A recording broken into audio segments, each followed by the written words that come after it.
Vayamos a hablar de los mejores hackers de la historia. Vamos a ver, primero este que estás nombrando, el primero, el que dices que es antes de la internet. Vale, pero eso es muy interpretable. O sea, si tú preguntas en ciencia cuál es tu científico favorito, cada persona te va a decir lo suyo. Por supuesto. Vale, o sea, no, yo no voy a decir una verdad absoluta. Yo voy a decir, si me preguntas en ciencia, por ejemplo, te diría que yo soy muy fan de Michael Faraday. Vale, para mí es de los científicos que me molan más. Eso no significa que para otros sea Tesla. Tesla Power, o sea, siempre. Sí, es que he dicho otro bueno, ¿vale? Pero... Claro. A ver, háblame de este primer proto-hacker. Yo considero el primero como Alan Turing. Alan Turing, ahora hablaremos, pero Alan Turing, estamos hablando de la Segunda Guerra Mundial. Correcto. Bueno, cuéntame, ¿por qué Alan Turing lo consideras hacker si ahí no había internet ni hostias? Bueno, como sabrás, la Segunda Guerra Mundial, pues los nazis, así como un juego así de batalla, te tienes que comunicar con los ejércitos, como con los barcos, tienes que mandarles una señal, tienes que comunicarte con ellos de alguna forma. Si esa señal fuera interceptada por el enemigo, sabrían tu estrategia. Así que los nazis lo que hicieron fue la máquina Enigma. Enigma era una máquina que cifraba el contenido que se mandaba a todas las tropas nazis. Y luego los nazis tenían la máquina Enigma. Alan Turing fue quien consiguió pues realmente hackear esa máquina y saber la estrategia de todos y lo que van a hacer, etcétera, causando una victoria casi absoluta luego por el otro bando. La historia de Alan Turing es increíble, ¿eh? Es increíble, ahora contaremos un poco. Pensad que estamos en los años 1940 y poco. 40, sí. Por ahí, porque en 45 se terminó. La máquina Enigma, es lo que dice. La máquina Enigma era una máquina que te cifraba un mensaje y luego solo lo podías leer si tenías otra máquina Enigma. Y la tenían los nazis, y sabían hacerla funcionar los nazis. Y Alan Turing, ¿cómo lo consiguió descifrar la máquina Enigma? ¿O los mensajes cifrados? Pues con mucho sudor y realmente al final hizo la máquina de Turing, que la llamaba así, que se podía considerar el primer ordenador, que funcionaba no con microchips, sino con transistores. Y funciona básicamente, él iba intentando, cada vez se acercaba más, pero la caída oficial fue por el propio ego de Hitler. Y es cuando a él le saludaban diciendo por Mein Führer o Heil Hitler. Sieg Heil, sobre todo el Heil Hitler, ¿no? Y así que eso, si sabías que era una norma del Führer, que le saludaras con Heil Hitler, y era norma por su ego que le tenías que saludar así, sí o sí, era un patrón común en todas las cartas. Así que todas empezaban por ese patrón y luego todo lo escrito. Así que solo tenías que descifrar el primer mensaje, era el primer Heil Hitler, ¿no? Cuando descifraras esa parte, podrías, porque el código Enigma se cambiaba cada día. O sea, que lo primero que enganchó el cabronazo fue el Sieg Heil, Führer o Sieg claro, Hitler. Se dedujo de alguna manera que el inicio siempre sería el mismo. Hostia. Así que aunque cambiaran el código, etcétera, el inicio será el mismo. Teníamos que descifrar el inicio. Y luego, ya sabiendo el algoritmo cómo funciona el inicio, sabiendo cómo ese inicio se transforma en Heil Hitler, ya sabemos un poco los patrones para descifrar todo lo demás. Pero si Hitler nunca hubiera obligado a la gente a saludarla así en las cartas, yo creo que estaríamos hablando alemán.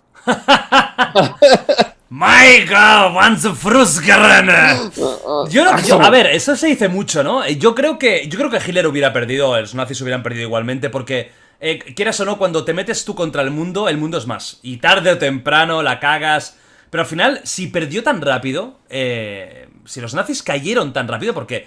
Muy rápido, 6 años. Bueno, pero estamos hablando de una guerra mundial donde llegaron a dominar mucho y la caída fue rapidísima. Es decir, pasaron de un avance, de una táctica blitzkrieg increíble, a de repente verse saturados. Yo creo que la clave, una fue, sin duda, Alan Turing, porque consiguió, claro, al entender qué decían los mensajes, pues sabían, oye, a las 4:30... Café con Hitler, ¿eh? Sí. Ya sabías que Hitler iba a estar ahí, o que el ataque iba a venir por el sur y no por el norte. Que ese barco estaba allí, que esas tropas se ocultaban allí. Exacto. Eso es clave. Cuando estás en una guerra eso es clave. Total. Saber dónde están todas las estrategias del otro es clave, es bueno. 100%. Y creo que hubieron otros puntos muy importantes. Luego estaba el punto básico, ¿no? Yo creo que fue la gran cagada de Hitler fue meterse con Rusia. Es decir, por si no lo sabéis, Sí, Rusia... aires de grandeza. Ahí, en la megalomanía lo pudo, porque realmente Rusia y Stalin y Hitler habían hecho un pacto, que si no me equivoco era el pacto de Varsovia, o me estoy confundiendo, pero bueno, un pacto, ellos dos, de no agresión, de no mutua no agresión. Entonces tú haz la tuya, yo hago la mía, buen rollo, y luego nos repartimos el pastel. Pero Adolfito se subió, Adolfito cada vez se subía más a su gran pedestal. Y es que Adolfito siempre ha funcionado igual, siempre ha empezado a subirse y toda su historia se basa en que se va subiendo cada vez, ¿no? Bueno, estamos hablando de una persona Claro. megalómana a un nivel patológico.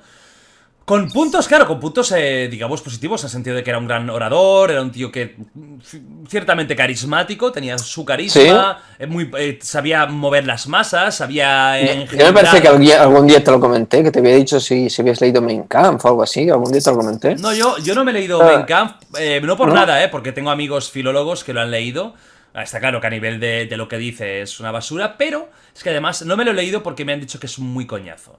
Que no es una literatura que digas qué interesante o está muy bien redactada. No lo hizo él, lo hizo en la cárcel un Eso en la cárcel, sí. preso que él le dictaba. Entonces creo que como que literatura es muy barata. Pero bueno, sí que es cierto que al final es importante porque parte del siglo XX se basa en un conflicto iniciado en parte por el libro este y por él. Claro, yo no soy un experto en literatura ni nada parecido, así que no puedo opinar como los expertos que has hablado tú sobre Mein Kampf. Lo único que puedo decir es que yo estoy totalmente en contra de toda la filosofía nazi, etcétera, etcétera, pero cuando leías el libro hay veces que tienes que recordarte a ti mismo que lo que está diciendo es falso o no es así y volver a la realidad, porque realmente sus palabras, aunque fueran dictadas, él convence, él tiene una oratoria que tú estás ahí y dices, hostia, pues sí, y luego vuelve a la realidad y vuelves a la realidad. No. Pero en aquella época puede que no vuelvas a la realidad y no me extrañaba nada que la gente de siguiera y se lo creyera. Estás leyendo y la mano de repente se te levanta, ¿no? ¿Qué ha pasado? Quieto. Sí, eso. Hostia, qué susto. Vuelve a la realidad, esta era una patraña, esto no va así, esto no va así, y te tienes que volver a informar, ¿no? Porque es convincente. Bueno, no olvidemos, y me encanta, ¿no? Este giro que hemos hecho de pasar de hablar de hackeo a los nazis, es maravilloso, ¿no? The White Project, yo traigo a gente para hablar de un tema que normalmente es un tema que dominen, pero al final lo bonito, yo creo que es hablar... Y los llevas donde quieras. Exacto, es hablar de todo con todo el mundo, porque todo el mundo tiene cosas interesantes que contar. Lo que es muy interesante, me gusta mucho a mí la Segunda Guerra Mundial. Se tiene que recordar que Hitler ganó unas elecciones. Es decir, Hitler intentó un golpe de estado, le fracasó, fue a la cárcel, escribió el Mein Kampf, volvió y ganó. Claro, Hitler fue elegido por el pueblo, y es cierto que todos los populismos van a temas que preocupan. Y como van a temas que preocupan, esas personas son más fáciles de manipular. Esto pasa hoy en día, coño. Donald Trump. Donald Trump ganó gracias al populismo. Pues a sus Twitter, a sus redes sociales, sí, a vender la moto porque hoy te dice una cosa, al cabo de 2 semanas te dice la contraria y te la dice con toda la panchorra. Bolsonaro en Brasil ganó por puto populismo. En Austria, o sea, tienes varios países donde el populismo ha ganado. ¿Por qué? Pues porque el populismo vende, porque el populismo va a eso, al populacho, a lo que preocupa, va al punto que duele, al punto donde la gente es más fácil de manipular, que es el hambre, que es el dinero, que es las injusticias, que es la seguridad. Esto es populismo. Exacto. ¿Y qué pasó con Alemania? Pues que la gente tenía hambre, era pobre, etcétera. ¿Y Hitler qué hizo? Culpar a los judíos, etcétera, de que habían perdido esa guerra. Y luego, con el odio... y aprovechándose de lo que tú dices, precisamente el populismo, por culpa de estos pedimos la guerra, por culpa de no sé qué, pero nosotros somos superiores, y a todo el mundo le gusta escuchar que es superior. Claro. Eso mola, ¿no? Claro. Eso mola. Así que el Führer pues hizo esto, decir a todo el mundo que era superior y que se habían perdido, no era porque habían perdido nada, sino que era por culpa de esta gente. Así que todo el mundo se puso en contra de esta gente porque nosotros somos una raza superior y vosotros no. Exacto.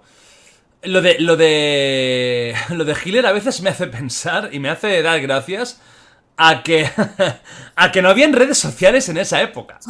¿A Porque que no había Twitter? tú imagínate Hitler con Twitter. O sea, podría ser ¿A que eso no había Twitter? la bomba atómica. Todos atacar a los judíos de Twitter. ¡Puto judío! Mire, yo no sé qué es peor en bullying, si Hitler o Twitter. No, lo peor sería Hitler en Twitter. Eso es la combinación, el mix definitivo. Hostia, It's over, man. no jodas, tío. It's over, man. Bueno, volviendo al tema de Alan Turing, gracias a Dios, Alan Turing, que exististe, que tuvo un final terrible a causa de su homosexualidad. Sí, su recompensa fue increíble por haber hecho tal proeza. Cuenta cómo terminó Alan Turing. Muerto. Un héroe de guerra. ¿Cómo terminó? ¿Muerto, pero por qué? Muerto porque lo encarcelaron por ser homosexual. Tela, ¿eh? Un héroe de guerra, una persona que... gracias a él, una parte no diré que sea la mayoría, pero una gran parte de la victoria se la deben a un tío. A un tío que, bueno, por su inteligencia Y yo pongo más parte que tú en esa victoria. Yo creo que hay muchas partes, creo que está, por una parte también... Yo también creo que hay partes, pero seguramente entre tú y yo, si nos pusiéramos a poner porcentajes, yo creo que yo tendría más porcentaje de Alan Turing que tú. Seguramente por lo que nos dedicamos o puntos de vista. Claro. Pero... Lo que está claro es que creo que los dos coincidimos en que ese final no era digno. No. Hay que pensar que también era una época en la que homosexualidad pues era visto como un pecado, una sociedad súper puritana. Y fijaos, que un ídolo, que un tío que ayudó tanto, ¿cómo terminó? O sea, es que yo creo que aunque hubiera estado penado el tema de la homosexualidad en esa época, macho, ni que sea por puto respeto... Tía, retrasado, por que es un todo, tío por todo. O sea, ¿vale? escóndelo, vale, no se puede enseñar, vale, pues escóndelo y déjalo vivir, déjalo que camele si quiere camelar, por favor. Además, que para anti-homosexualidad, etcétera, ya teníamos a Hitler, que fue el que derrotamos. Era antisemita, anti-homosexuales, etcétera. O sea, ya que hemos derrotado a este, nos vamos a cargar ahora a este por homosexual. Bueno, pues ya tenemos a Alan Turing con un final muy chungo,